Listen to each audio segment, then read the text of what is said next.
sana ako. Ano nga pala yung ginawa mo? Bakit yumaman ka? Ba't yumaman ka nga pala? Madaan lang yan. Binenta niya ang kanyang ano. First, study hard. And after that, kailangan mo magpursige. Matapos magpursige, magkakaroon ng trabaho, working student. At kung ano yung kayamanan na. Dahil sa pagpupursige, ako yung hinihintay. Ba't sa mga bali-balita ako, sa mga love life daw, iniiyakan mo daw. Ba't iniiyakan mo yung mga ganyan? Sa mga ganyang bagay, siguro, syempre, may nagsabi nga rin, kung hindi kayo dapat sa isa't isa, pakawalan mo na. Ha? Kung hindi na po, hindi mo siya kayo pakawalan, huwag mo papakawalan.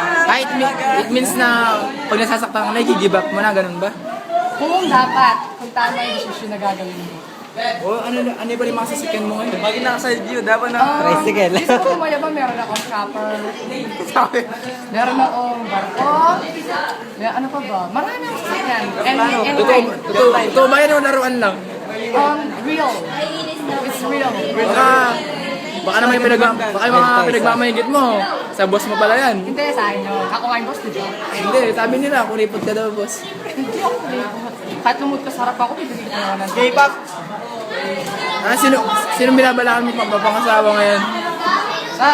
Wala pong dumadat ko sa April! Pero si April pwede naman doon.